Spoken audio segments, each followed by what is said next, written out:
رب هب لی من الصالحین فبشرناہ بغلام حلیم.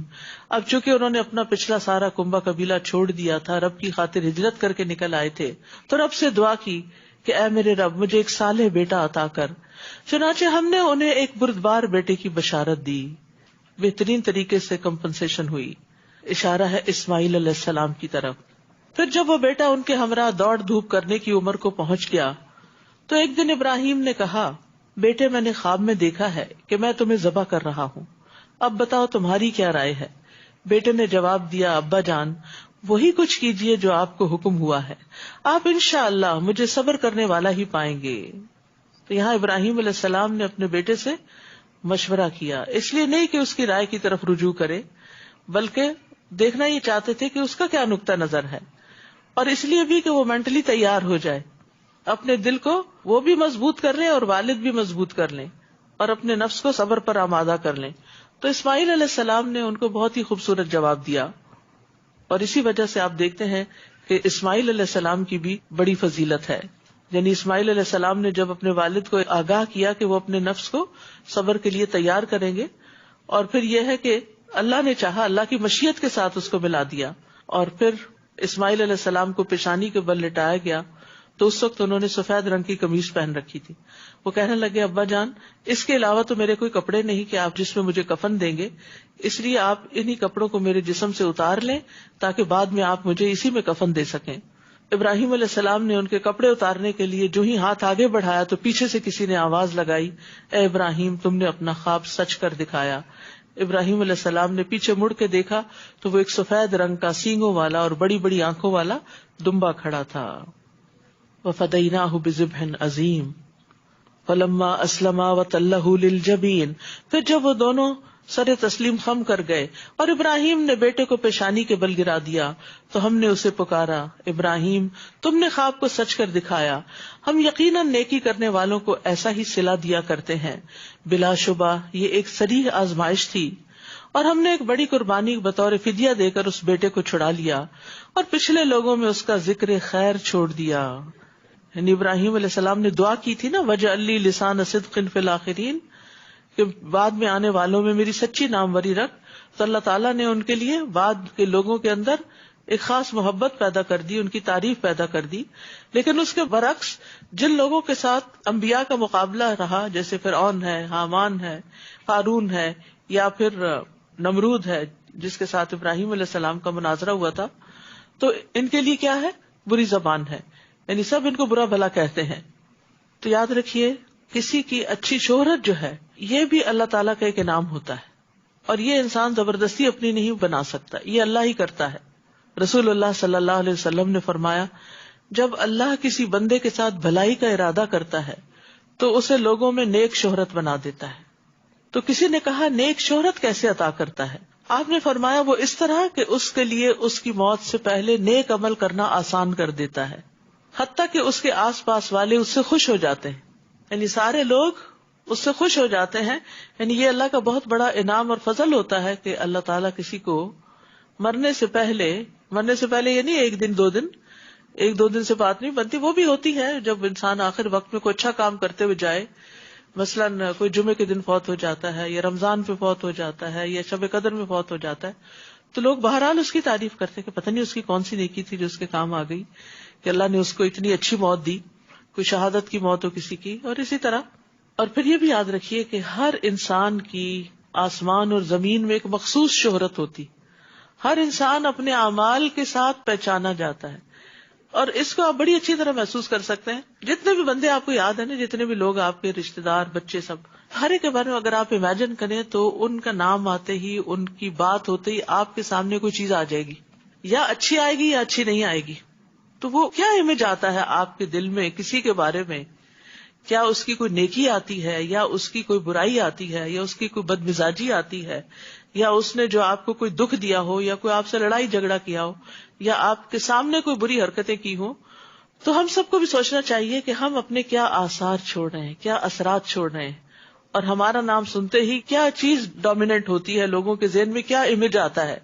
رسول اللہ صلی اللہ علیہ وسلم نے فرمایا، ہر آدمی کی آسمان میں مخصوص شہرت ہوتی ہے، اگر وہ شہرت آسمان میں اچھی ہو تو زمین میں بھی اچھی شہرت رکھ دی جاتی ہے، اور اگر آسمان والی شہرت ہی بری ہو تو زمین میں بھی بری شہرت رکھ دی جاتی ہے. استغفر اللہ. رسول اللہ صلی اللہ علیہ وسلم نے فرمایا قریب ہے کہ تم جنت والوں کو دوزخ والوں میں سے پہچان لو گے، یعنی دنیا میں بھی تمہیں کچھ پہچان ہو جائے گی. لوگوں نے عرض کیا یا رسول اللہ کس طرح؟ آپ نے فرمایا اچھی تعریف کرنے سے اور بری تعریف کرنے سے. تم میں سے بعض پر اللہ کے گواہ ہیں. انس رضی اللہ عنہ کہتے ہیں کہ میں نبی صلی اللہ علیہ وسلم کے ساتھ بیٹھا تھا، اتنی دیر میں ایک جنازہ وہاں سے گزرا. آپ نے فرمایا یہ کس کا جنازہ ہے؟ صحابہ نے کہا یہ فلاں آدمی کا جنازہ ہے جو اللہ اور اس کے رسول سے محبت کرتا تھا، اللہ کی اطاعت کرتا تھا اور اس معاملے میں کوشش کرتا تھا، یعنی کوشش کر کے اطاعت کرتا تھا. تو رسول اللہ صلی اللہ علیہ وسلم نے فرمایا واجب ہو گئی، واجب ہو گئی، واجب ہو گئی. اتنے میں ایک اور جنازہ گزرا، اس کے بارے میں صحابہ نے کہا یہ فلاں آدمی کا جنازہ ہے جو اللہ اور اس کے رسول سے بغض رکھتا تھا، اللہ کی نافرمانی کرتا تھا اور اس معاملے میں بھاگ دوڑ کرتا تھا. آپ نے فرمایا واجب ہو گئی، واجب ہو گئی، واجب ہو گئی. صحابہ نے پوچھا اللہ کے رسول آپ نے ایک جنازے کی تعریف کی ہے اور دوسرے کی مذمت کی ہے، آپ نے دونوں کے بارے میں فرمایا واجب ہو گئی، واجب ہو گئی، واجب ہو گئی. آپ نے فرمایا ہاں ابو بکر، بے شک اللہ کے کچھ فرشتے ہیں جو انسان کے اندر موجود خیر اور شر کو بنی آدم کی زبانوں میں جاری کرتے ہیں. اللہ کے کچھ فرشتے ہیں، وہ فرشتے انسانوں کے دلوں میں وہ بات ڈالتے ہیں جو کسی کے بارے میں یا اچھی ہوتی ہے یا بری ہوتی ہے، یعنی خیر یا شر القاء کرتے ہیں، اس کے دل میں وہ بات ڈالتے ہیں اور پھر اس کے مطابق وہ اپنی رائے دیتا ہے. آپ دیکھیے اکثر لوگ جب پوچھتے ہیں نا آپ سے ریکمنڈیشن لیتے ہیں، فلاں کو آپ ریکمینڈ کرتے ہیں جاب کے لیے یا رشتے کے لیے یا فلاں چیز کے لیے، تو اس وقت لوگ عام طور پر پھر وہ کبھی تو چھپا جاتے ہیں لیکن کبھی بڑی سچی بات بھی کر جاتے ہیں. تو دنیا میں بھی لوگوں کی ریکمنڈیشنز ہوتی ہیں، ان میں تو جھوٹ بھی چل جاتا ہے، دھوکا بھی چل جاتا ہے، لیکن اللہ کے فرشتے نہ دھوکا دیتے ہیں نہ جھوٹ بولتے ہیں. اب اس کا یہ مطلب نہیں کہ ہم کوئی دکھاوے کے ایسے کام شروع کر دیں کہ لوگ دیکھ دیکھ کے واہ واہ کریں اور ہماری تعریفیں شروع کر دیں. نہیں، اگر آپ چھپا کے بھی انتہائی چھپا کے کام کریں گے، انتہائی چھپا کے نیکی کا کام کریں گے، اس نیکی کے بھی اثرات ظاہر ہو جائیں گے. یہ کیسے ہو سکتا ہے کہ ایک بیج زمین میں ڈالا جائے اور پھر وہ پھوٹ کے باہر نہ نکلے؟ جب آپ دل کے اچھے ہوتے ہیں، جب آپ نیت کے اچھے ہوتے ہیں، جب آپ کے اندر اخلاص ہوتا ہے، تو پھر اس وقت آپ کے چھوٹے چھوٹے کام بھی بڑے خوبصورت ہو جاتے ہیں. تھوڑی تھوڑی ایفرٹ بھی بہت بڑی بن جاتی ہے اور ایک نیک شہرت بن جاتی ہے. فرمایا سلام علی ابراہیم کذالک نجزی المحسنین، ابراہیم پر سلام ہو، ہم نیکی کرنے والوں کو ایسا ہی بدلہ دیا کرتے ہیں، بلا شبہ وہ ہمارے مومن بندوں میں سے تھے.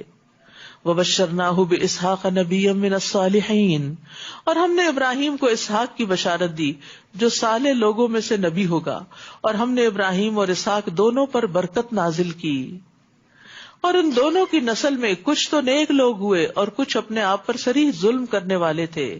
اللہ اکبر. انبیاء کی اولادوں میں سے، انتہائی نیک اللہ کے بندوں کی اولادوں میں سے بھی کچھ نیک ہوئے اور کچھ بد ہوئے، لیکن جو نیک ہوئے وہ اپنے آبا و اجداد کے ساتھ ہوں گے، لیکن جو برے ہوئے تو ان کو انبیاء کچھ کام نہ آ سکیں گے. تو انسان کی فضیلت اس کے نیک اعمال پر منحصر ہے. فاجر اور متقی ایک جیسے نہیں ہو سکتے، ہر ایک کے اپنے اپنے کام ہوتے ہیں، اپنے اپنے خصائل ہوتے ہیں، اور اسی بنا پر پھر انجام بھی ہوتا ہے. وَلَقَدْ مَنَنَّا عَلَى مُوسَى وَهَارُونَ وَنَجَّيْنَاهُمَا وَقَوْمَهُمَا مِنَ الْكَرْبِ الْعَظِيمِ. نیز ہم نے موسیٰ اور ہارون پر بھی بڑا احسان کیا اور انہیں اور ان کی قوم کو شدید بے چینی سے نجات دی اور ان کی مدد کی، تو بالآخر وہی غالب ہوئے اور انہیں نہایت واضح کتاب دی اور انہیں راہ راست پر چلایا اور ان کا ذکر خیر پچھلی نسلوں میں چھوڑ دیا. موسیٰ اور ہارون پر سلام ہو، ہم نیکوکاروں کو ایسا ہی صلہ دیا کرتے ہیں، وہ دونوں ہمارے مومن بندوں میں سے تھے. اور الیاس بھی بلا شبہ رسولوں میں سے تھے. جب انہوں نے اپنی قوم سے کہا کیا تم اللہ سے ڈرتے نہیں؟ کیا تم بال کو پکارتے ہو اور احسن الخالقین کو چھوڑ دیتے ہو، اس اللہ کو جو تمہارا اور تمہارے پہلے آباء و اجداد کا رب ہے؟ مگر ان لوگوں نے انہیں جھٹلا دیا، لہٰذا وہ سب عذاب میں حاضر کیے جائیں گے سوائے اللہ کے مخلص بندوں کے. اور ہم نے پچھلی نسلوں میں اس کا ذکر خیر چھوڑ دیا. الیاسین پر سلام ہو، ہم نیکوکاروں کو ایسا ہی صلہ دیا کرتے ہیں، یقیناً وہ ہمارے مومن بندوں میں سے تھے. اور لوط بھی بلا شبہ ہمارے رسولوں میں سے تھے. جب ہم نے انہیں اور ان کے سب گھر والوں کو نجات دی سوائے ایک بڑھیا کے جو پیچھے رہ جانے والوں میں سے تھی، پھر باقی لوگوں کو ہم نے تباہ کر دیا، اور تم تو ان کی اجڑی ہوئی بستی پر شب و روز گزرتے ہی رہتے ہو، پھر کیا تمہیں سمجھ نہیں آتی؟ یعنی قوموں کے اوپر آنے والی تباہیاں تمہارے لیے نشان عبرت نہیں بنتی؟ اور یونس بھی بلا شبہ رسولوں میں سے تھے. جب وہ ایک بھری ہوئی کشتی کی طرف بھاگ نکلے اپنی قوم کو چھوڑ کر اللہ کا حکم آنے سے پہلے، پھر کرہ ڈالا تو وہ ہارنے والوں میں سے ہو گئے، چنانچہ مچھلی نے انہیں نگل لیا اور وہ ملامت زدہ تھے. فلولا انہ کان من المسبحین للبث فی بطنہ الی یوم یبعثون. اب اگر وہ تسبیح کرنے والوں میں سے نہ ہوتے تو قیامت کے دن تک مچھلی کے پیٹ میں ہی پڑے رہتے. سبحان اللہ. اس سے کیا پتہ چلتا ہے کہ تسبیح کرنا نجات کا باعث بنتا ہے، مشکلات سے نکلنے کا ذریعہ بنتا ہے. یعنی آپ کے دل پہ بوجھ ہو، گھبراہٹ ہو، انزائٹی ہو، بے چینی ہو، مشکلات ہو، یا کوئی چیز بودر کر رہی ہو، یا کوئی کام ہو نہ پا رہا ہو، تو اللہ کی تسبیح بیان کریں، تسبیح میں مشغول ہو جائیں، اللہ تعالیٰ وہ کام آسان کر دیں گے انشاءاللہ. کہا جاتا ہے کہ نیک عمل جو ہے نا وہ اپنے ساتھی کو اٹھا دیتا ہے جب وہ پھسل کے گر جائے. یعنی جب کوئی مشکل آتی ہے تو وہ نیک عمل اس کو اٹھاتا ہے. حسن بصری کہتے ہیں وہ مچھلی کے پیٹ میں نمازیں نہیں پڑھتے تھے، لیکن چونکہ انہوں نے پہلے سے ہی خوشحالی میں نیک عمل کر رکھے تھے تو اللہ نے بھی آزمائش کے وقت نیک اعمال کی وجہ سے ان کو یاد رکھا. تو نیک اعمال بھی مصیبت دور کرنے کا ذریعہ بنتے ہیں. فَنَبَذْنَاهُ بِالْعَرَاءِ وَهُوَ سَقِيمٌ. پھر ہم نے انہیں ایک چٹیل میدان میں پھینک دیا جبکہ وہ بیمار تھے. یہ قصہ ساروں کو پتا ہے یونس علیہ السلام کا، کہ کس طرح وہ اپنی قوم کو چھوڑ کر تنگ آ کر وہ نکل گئے بستی میں سے اور پھر سمندر کے ساحل پہ چلے گئے. وہاں ایک کشتی تھی، اس پہ سوار ہو گئے کہ میں اب اس قوم کی شکل نہیں دیکھنا چاہتا کہ جو اللہ کی نافرمان ہے، ان کو میں بہت سمجھا چکا ہوں. لیکن چونکہ ابھی اللہ تعالیٰ نے ان کو اجازت نہیں دی تھی نکلنے کی، یا ابھی حکم نہیں دیا تھا نکلنے کا، تو پہلے سے نکل کر چھوڑ کر چلے گئے. اب ہوا یہ کہ جب کشتی میں سوار ہوئے تو کشتی عین درمیان میں آ کے ڈولنے لگی. تو اس پر انہوں نے کہا کہ کشتی اس طرح نہیں ڈوبتی سوائے اس کے کہ کوئی شخص اپنے آقا سے بھاگ کر آیا ہو. بہرحال انہوں نے قرآن اندازی کی، وہ یونس علیہ السلام کے نام نکلی اور انہیں سمندر میں پھینک دیا گیا، اور وہاں سے ایک مچھلی نے ان کو نگل لیا اور وہ مچھلی سمندر کی تہوں میں چلی گئی. تو اس وقت انہوں نے اندھیروں میں پکارا اور اپنے رب کی تعریف بیان کی، تسبیح کی. وہ کون سی تسبیح تھی؟ لا الہ الا انت سبحانک انی کنت من الظالمین. تو اللہ تعالیٰ نے ان کو وہاں سے نجات دی. وہ پھر بہت ہی سکڑے ہوئے جسم کے ساتھ سمندر کے کنارے پہ ڈالے گئے، وہاں ایک بیل ان پہ اگا دی گئی، اور اس طرح وہ اللہ کی تسبیح کر کے ایک بڑی مشکل سے باہر نکل آئے. پھر ہم نے انہیں ایک چٹیل میدان میں پھینک دیا جبکہ وہ بیمار تھے، اور مچھلی کے پیٹ میں پتہ نہیں کتنے ایسڈز ہوں گے جنہوں نے ان کی کھال کو جلا دیا ہوگا، اور ان پر ایک بیلدار درخت اگا دیا. کہتے ہیں کہ کدو کا درخت تھا. وَأَرْسَلْنَاهُ إِلَى 100,000 أَوْ يَزِيدُونَ. اور اس کے بعد انہیں 1,00,000 یا اس سے زیادہ لوگوں کی طرف بھیجا. چنانچہ وہ لوگ ایمان لے آئے تو ہم نے انہیں کچھ مدت زندگی سے فائدہ اٹھانے کا موقع دیا. آپ ان لوگوں سے پوچھئے کیا آپ کے رب کے لیے تو بیٹیاں ہوں اور ان کے لیے ہوں بیٹے، یا ہم نے فرشتوں کو عورتیں ہی پیدا کیا تھا اور یہ اس وقت موجود تھے؟ الا انہم من افکہم لیقولون ولد اللہ وانہم لکاذبون. یاد رکھو یہ لوگ جھوٹ گھڑ کر یہ بات کہتے ہیں کہ اللہ کی اولاد ہے، اور یہ لوگ یقیناً جھوٹے ہیں. کیا اللہ نے بیٹوں کے بجائے بیٹیوں کو پسند کیا؟ تمہیں کیا ہو گیا ہے؟ یہ تم کیسا فیصلہ کرتے ہو؟ افلا تذکرون. کیا تم کچھ بھی ہوش سے کام نہیں لیتے؟ کیا تم نصیحت نہیں پکڑتے؟ کیا تمہارے پاس کوئی صریح دلیل ہے؟ اگر تم سچے ہو تو ایسی تحریر لا کر دکھاؤ. نیز ان لوگوں نے اللہ اور جنوں کے درمیان رشتہ داری بنا ڈالی، حالانکہ جن خوب جانتے ہیں کہ وہ مجرم کی حیثیت سے پیش کیے جائیں گے. ان کا خیال یہ تھا کہ اللہ نے نعوذ باللہ جنوں سے رشتہ ازواج قائم کیا، جس کے نتیجے میں فرشتے پیدا ہوئے. سبحان اللہ اما یصفون. اللہ تعالیٰ ان سب باتوں سے پاک ہے جو یہ لوگ بیان کرتے ہیں. الا عباد اللہ المخلصین. سوائے اللہ کے مخلص بندوں کے جو ایسے اتہام نہیں لگاتے. فإنکم وما تعبدون. بلا شبہ وہ اور جن کی تم پوجا کرتے ہو ان مخلص بندوں کو اللہ کے خلاف فتنے میں نہیں ڈال سکتے، سوائے اس کے جو جہنم میں داخل ہونے والا ہو. اور ہم فرشتوں میں سے ہر ایک کا ایک مقام معلوم ہے، اور ہم صف بستہ رہنے والے ہیں اور تسبیح کرنے والے ہیں. یعنی یہ فرشتوں کے کچھ کام بتائے گئے ہیں. رسول اللہ صلی اللہ علیہ وسلم سے سوال کیا گیا کون سا کلام افضل ہے؟ آپ نے فرمایا جو اللہ نے اپنے فرشتوں اور اپنے بندوں کے لیے چنا ہے، سبحان اللہ و بحمدہ. اور یہ تسبیح فرشتوں کی خوراک بھی ہے. اور یہ لوگ تو کہا کرتے تھے کہ اگر ہمارے پاس پہلے لوگوں کی نصیحت ہوتی تو ہم اللہ کے مخلص بندے ہوتے، اور جب قرآن آ گیا تو انہوں نے اس کا انکار کر دیا. اب جلد ہی انہیں اس کا نتیجہ معلوم ہو جائے گا، اور ہمارے بندے جو رسول ہیں ان کے حق میں پہلے ہی حکم صادر ہو چکا ہے کہ یقیناً ان کی مدد کی جائے گی، اور یقیناً ہمارا لشکر ہی غالب رہے گا. سو آپ کچھ مدت ان سے اعراض کیجئے اور انہیں دیکھتے رہیے، یہ خود بھی جلد ہی دیکھ لیں گے.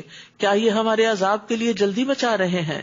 جب وہ عذاب ان کے صحن میں اترے گا تو وہ صبح ان کے لیے بہت بری ہوگی جنہیں ڈرایا گیا ہے. اور ان سے کچھ مدت اعراض کیجئے اور دیکھتے رہیے، وہ بھی جلد ہی دیکھ لیں گے. سبحان ربک رب العزت عما یصفون، پاک ہے آپ کا رب جو عزت کا مالک ہے ان باتوں سے جو یہ بیان کرتے ہیں. تو یہ تسبیح مجلس کے اختتام پر بھی پڑھی جا سکتی ہے، اور اس کے علاوہ سبحانک اللہم و بحمدک بھی. اور رسولوں پر سلام ہو، اور سب تعریفیں اللہ رب العالمین کے لیے ہیں، اور اللہ کی حمد میں کوئی اس کا شریک نہیں، اسی لیے حمد کا لفظ صرف اللہ کے لیے آتا ہے. سورۃ صاد. بسم اللہ الرحمن الرحیم.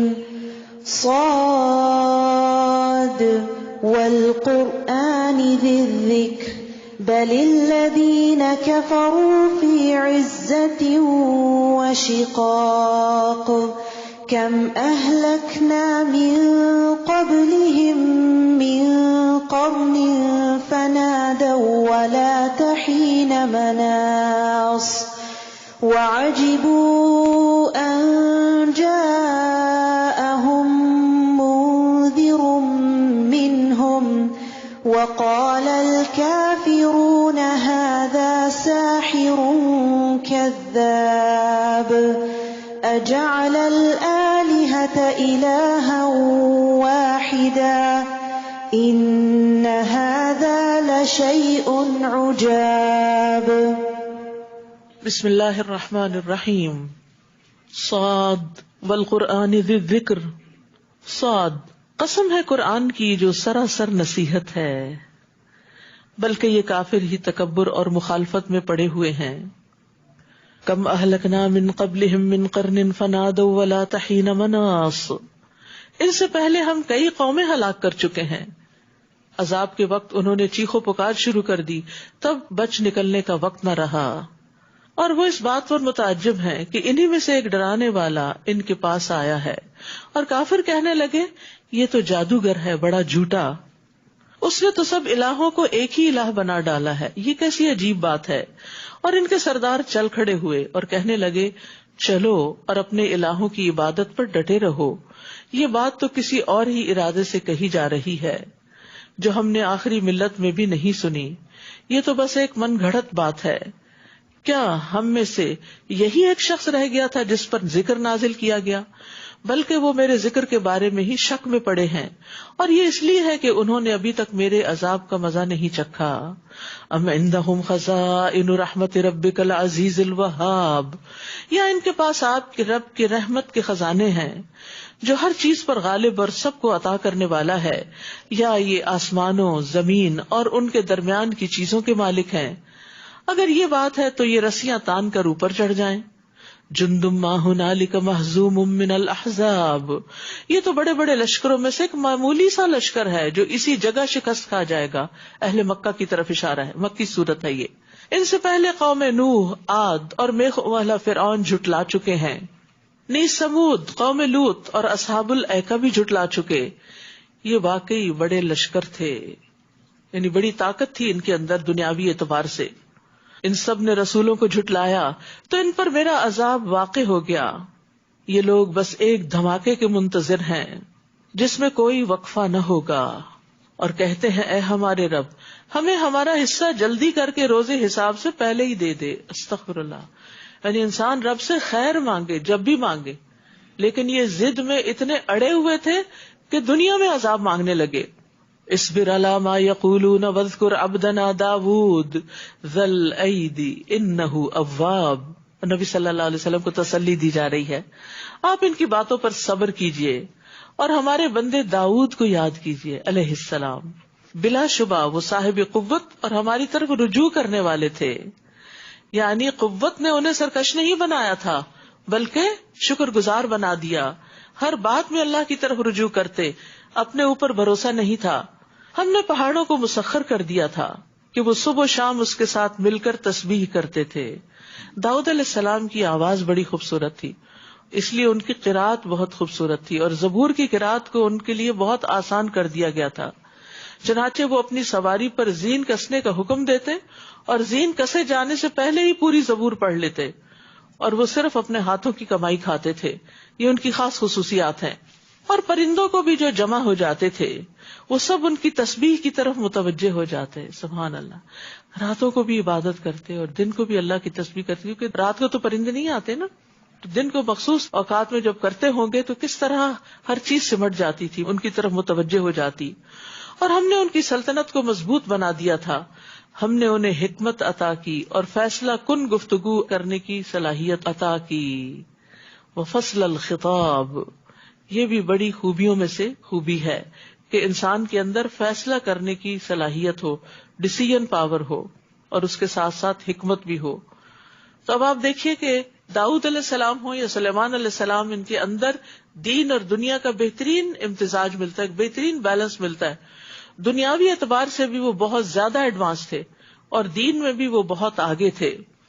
وَالطَّيْرَ مَحْشُورَةً كُلٌّ لَهُ أَوَّابٌ، اور پرندوں کو بھی جو جمع ہو جاتے تھے وہ سب ان کی تسبیح کی طرف متوجہ ہو جاتے تھے.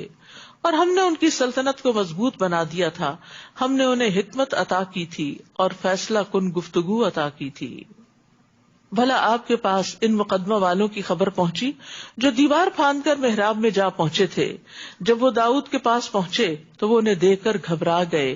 وہ کہنے لگے ڈرو نہیں، ہم مقدمے کے دو فریق ہیں جن میں سے ایک نے دوسرے پر زیادتی کی ہے، لہٰذا ہمارے درمیان انصاف سے فیصلہ کیجیے اور زیادتی نہ کیجیے اور ہمیں سیدھی راہ بتائیے. یہاں پر آپ دیکھیے کہ ایک طرف ان کو اتنی نعمتیں ملی ہیں اور دوسری طرف طرح طرح کے امتحانوں سے بھی گزرتے ہیں.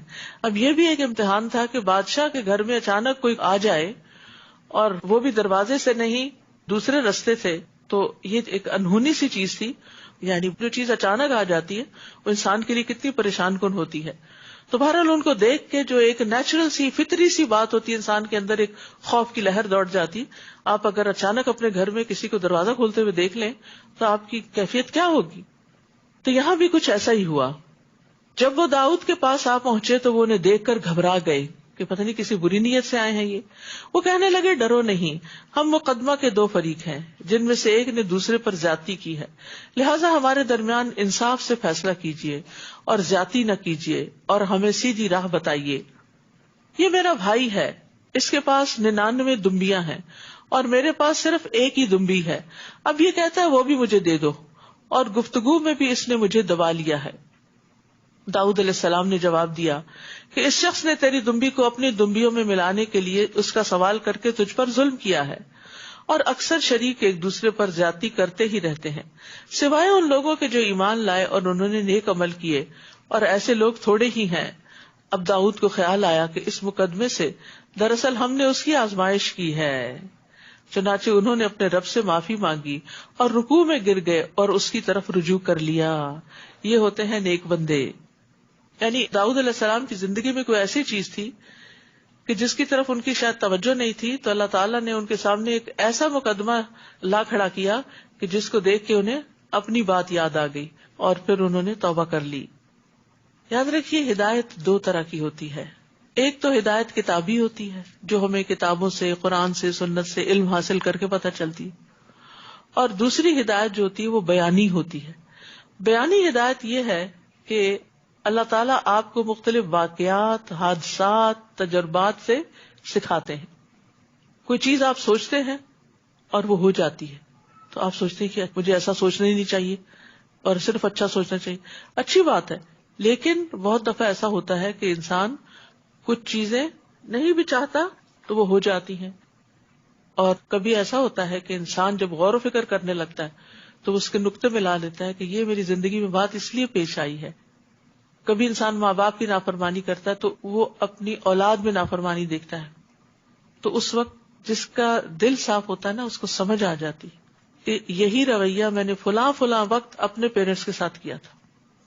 اس وقت توبہ کرنی چاہیے اور والدین کے لیے دعا کرنی چاہیے. اسی طرح کسی انسان کے ساتھ آپ زیادتی کر چکے, آپ نے کسی کو کوئی مخصوص قسم کے لفظ سے پکارا اور کچھ ہی دن کے بعد کسی نے آپ کو وہی کچھ کہا. اب اگر آپ کا دل جاگتا ہے نا تو آپ کو فوراً پتہ چل جاتا ہے کہ میں نے فلاں کے ساتھ ٹھیک نہیں کیا تھا, مجھے اسے سوری کر لینا چاہیے. اس وقت ہم وقتی طور پر اپنے آپ کو جسٹیفائی بھی کر لیتے ہیں, نہیں یہ تو میں نے اس لیے کیا کیونکہ اس نے مجھے انائے کیا تو میں نے جواب میں اس کو چپ کرایا. لیکن بعض اوقات چپ کرانے کا بھی ایک طریقہ ہوتا ہے, زیادتی کے ساتھ نہیں چپ کرایا جاتا. تو بہرحال اس جگہ پر سلیمان علیہ السلام نے سجدہ بھی کیا تھا, اور یہاں سجدہ کی آیت ہے فَغَفَرْنَا لَهُ ذَلِكَ وَإِنَّ لَهُ عِندَنَا لَزُلْفَىٰ وَحُسْنَ مَآبٍ. تب ہم نے ان کی یہ غلطی معاف کر دی اور ہمارے ہاں یقیناً اسے بڑا قرب ملے گا اور اچھا ٹھکانہ ہوگا. ہم نے اسے کہا اے داؤد, ہم نے تمہیں زمین میں نائب بنا دیا, خلیفہ بنا دیا, لہٰذا لوگوں میں انصاف سے فیصلہ کرنا اور خواہش نفس کی پیروی نہ کرنا, ورنہ یہ بات تمہیں اللہ کی راہ سے بہکا دے گی. لوگوں میں انصاف کے ساتھ فیصلہ اور خواہش نفس کی بنا پہ فیصلہ نہیں, فیورٹزم نہیں. جو لوگ اللہ کی راہ سے بہک جاتے ہیں ان کے لیے سخت عذاب ہے, کیونکہ وہ روز حساب کو بھول گئے. اور ہم نے آسمان, زمین اور جو کچھ ان کے درمیان ہے یہ چیزیں فضول ہی پیدا نہیں کر دی. یہ تو ان لوگوں کا گمان ہے جو کفر کرتے ہیں, اور ایسے کافروں کے لیے دوزخ کی آگ سے ہلاکت ہے. یعنی یہ زندگی کھانے پینے عیش و عشرت کے لیے نہیں ملی بلکہ اپنی اگلی دنیا کے لیے کمائی کرنے کو ملی ہے. ام نجعل الذین آمنوا وعملوا الصالحات کالمفسدین فی الارض ام نجعل المتقین کالفجار. کیا ہم ان لوگوں کو جو ایمان لائے اور نیک عمل کیے ان لوگوں کی طرح کر دیں گے جو زمین میں فساد کرتے پھرتے ہیں, دونوں کا انجام برابر ہو جائے؟ یا ہم پرہیزگاروں اور بدکاروں کو یکساں کر دیں گے, ایک ہی جگہ کھڑے کر دیں گے؟ ایسا ہی ہوگا؟ نہیں. اچھے کام کا بدلہ اچھا ہے اور برے کا برا. وَامْتَازُوا الْيَوْمَ أَيُّهَا الْمُجْرِمُونَ. جتنے مجرم ہوں گے ان کو نیک لوگوں سے الگ کر کے ایک طرف کر دیا جائے گا, اور انسان اس کے ساتھ ہوگا جس سے وہ محبت کرتا ہوگا یا جیسے وہ کام کرتا ہوگا. تو کیا ہم پرہیزگاروں اور بدکاروں کو یکساں کر دیں؟ کتاب انزلناہ الیک مبارک لیدبروا آیاتہ ولیتذکر اولو الالباب. جو کتاب ہم نے آپ کی طرف نازل کی بڑی بابرکت ہے تاکہ لوگ اس کی آیات میں غور و فکر کریں اور اہل عقل و دانش اس سے سبق حاصل کریں. تو یاد رکھیے کہ قرآن میں اللہ نے برکت رکھ دی, اور یہ برکت تمام آیات کے اندر ہے, کیونکہ وہ سب یا تو بھلائی کرنے والی ہیں, رہنمائی کرنے والی ہیں, یا شر اور فساد سے پھیرنے والی ہیں, اور دنیا اور آخرت میں خیر اور بھلائی کا ذریعہ ہے, اور اس سے بڑی اور کوئی برکت نہیں. عبداللہ بن مسعود نے کہا قرآن کو اس طرح تیز تیز نہ پڑھو جیسے اشعار پڑھے جاتے ہیں, اور نہ ایسے بکھیرو جیسے گھٹیا کھجوریں بکھیری جاتی ہیں, بلکہ اس کے عجائبات کے پاس رک جاؤ اور اس کے ساتھ دلوں کو تحریک دو. آج کل چونکہ نارمل روٹین سے زیادہ ہم پڑھتے ہیں تو تھوڑا تیز پڑھ لیتے ہیں, لیکن پھر بھی کوشش کیا کرے کہ ہر پیج میں سے کوئی ایک بات قابل غور ہو جائے, ہر رکوع میں سے ہو جائے, ہر رب میں سے ہو جائے, ہر نصف میں سے ہو جائے, جز میں سے ہو جائے. اگر کچھ بھی آپ اس میں سے لے کے اٹھتے ہیں تو فائدہ ہی فائدہ ہے, اس کی برکتیں آپ اپنی زندگی میں دیکھیں گے.